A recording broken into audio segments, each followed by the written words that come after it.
Good day mga kabombams, umorder ako sa may Lazada pero kinancel ko yung order ko. Kaso bayad na.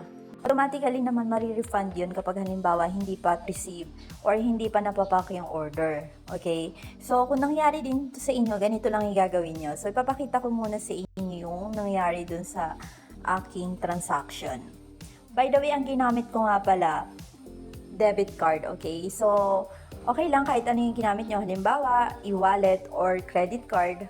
Okay lang, same process lang din naman yung gagawin natin, okay? Ang pinagkaiba lang kung gaano tayo katagal maghihintay. Pero yung sa akin kasi lumampas na dun sa binigay na timeline ni Lazada pero hindi pa rin siya pumapasok dun sa may bank account ko, which is yung BDO. So dito, para makita natin yung ating cancel order, punta lang tayo dito under ng account. And hanapin lang natin dito yung return and cancellations. Tap natin to. And tap natin dito yung cancellation.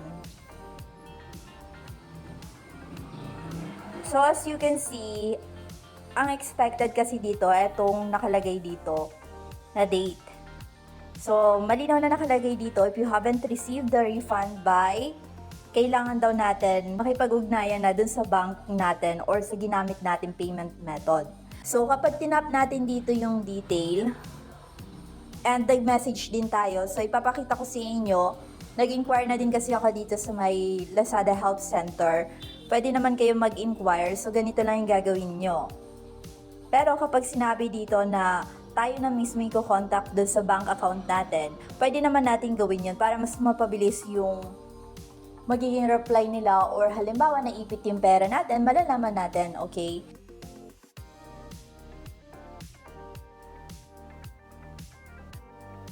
So, ang ginawa ko, nag-email na ako. So, para makapag-email, ang gagawin nyo lang, ganito. So, mag-create kayo ng subject and pwede nyo nang gayahin yung aking ginawa. So, hanapin nyo yung contact address or email address ng bank account nyo. For example, sa GCash naman kayo or Maya, ganun din yung gagawin nyo. Hanapin nyo lang yung email address nila.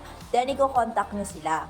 So, input nyo lang dito yung kanilang email address, then yung subject, napaka-importante nito. Then sa compose email, pwede nyo kopyahin yung nakalagay dito sa akin. Pero babaguhin nyo na lang yung details. And wag na wag nyong kakalimutan mag-attach ng screenshot para meron kayong may pakitang proofs.